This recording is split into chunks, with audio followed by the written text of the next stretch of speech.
It's like a coincidence पनि भन्छु म, but now as a believer I must say it was God's will that we met randomly in a money change center. So त्यो झलक आज पनि मेरो आँखा अगाडि नै छ.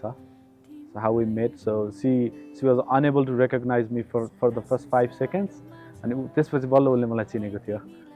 So it was amazing.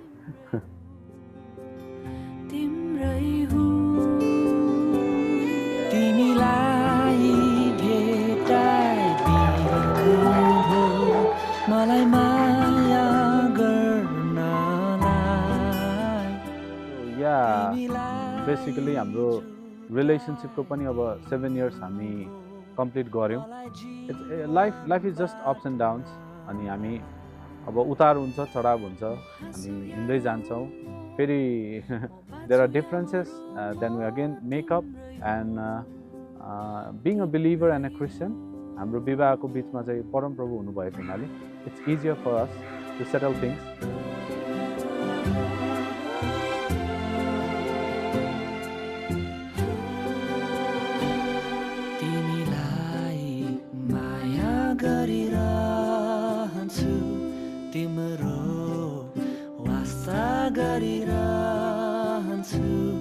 तिमी प्रतिका मेरा ती बाछाहरू म पुरा गर्छु.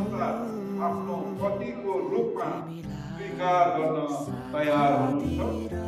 एकदम तयार छु.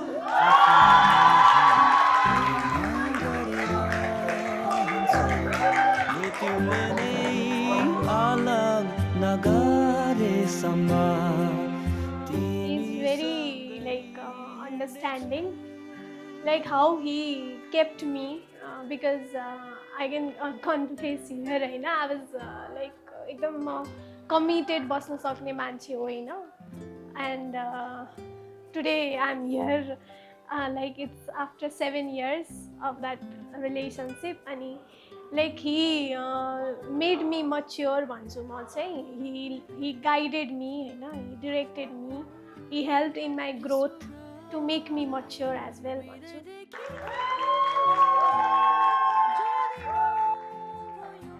मसँग भएको सम्पूर्ण थोकहरूमा आजकै मितिदेखि तपाईलाई साझा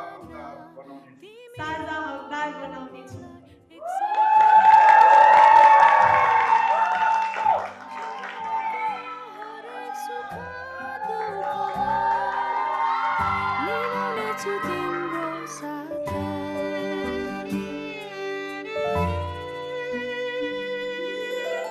माफ गरिदेऊ मलाई, मसित त छैन.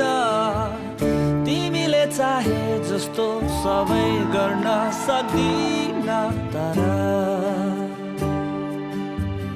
तिमीलाई नै गर्छु असाध्यै माया.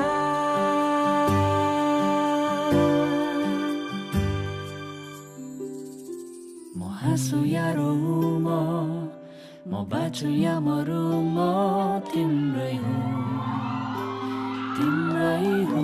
I will love you. I have loved you and I will love you.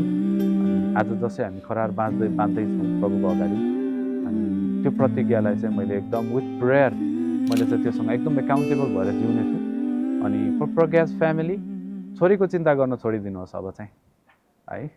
अब I will take good care of her, है. अनि जस्तो सुकै परिस्थिति होस् मैले चाहिँ उसलाई माया गर्नेछु. अब जिम्मेवारी चाहिँ तपाईँको जिम्मेवारी सुम्पिएर म कहाँ आएको र म त्यो जिम्मेवारी चाहिँ एकदम इमानदारीपूर्वक निभाउनलाई सक्दो कोसिस गर्नेछु. Yes, we will grow old together and I will be with him in every phases of our life, holding his hand, and wherever life may take us, we will be there together.